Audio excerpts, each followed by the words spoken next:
People always ask me how this work has so many forms and how it just keeps growing and growing and growing.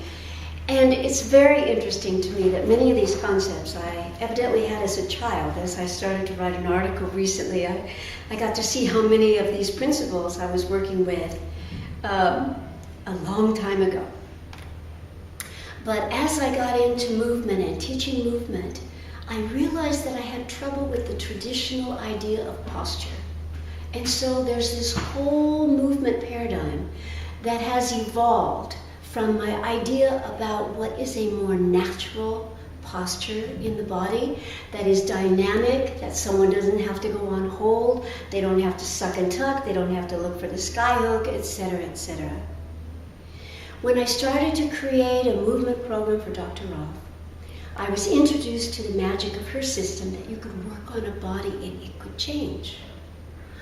Quickly, though, I realized that the way people use their bodies affected the depth they were working and how that felt, and I started to play with the idea of modifying the body work, and that has grown into 5 forms of body work, working with joints and working with movement throughout the whole body, through the fascial system, through the muscular system, etc., etc. And then I started to notice that the way people were in their environments changed them back to the pattern that they were in when they came in for the beginning of the session. So I started following people out to their car seats and saying, oh my goodness, this posture of this car seat is not good. This posture of this shoe gives you a negative heel. No wonder you're feeling like your shins are tight.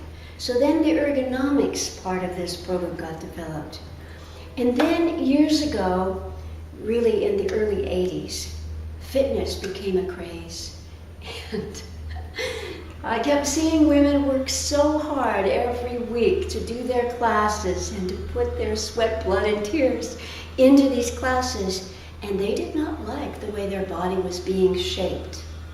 Knowing that our body is shaped by how we use it, I said, let me come watch those classes there in Sausalito, California. And I did, and saw all these patterns happening, and thought, And so the fitness form, which now has 7 forms, grew also. So I've been blessed to have this creative mind, and blessed to receive this gift of being able to see bodies, which is teachable. People can learn this work quite clearly and be successful with it. It's just so rewarding. And I want to announce that it was this summer coming up, 2013, that I was hired by Long Beach Community College to teach while I was still going to UCLA. 50 years ago. So I'm celebrating a big number. Thank you.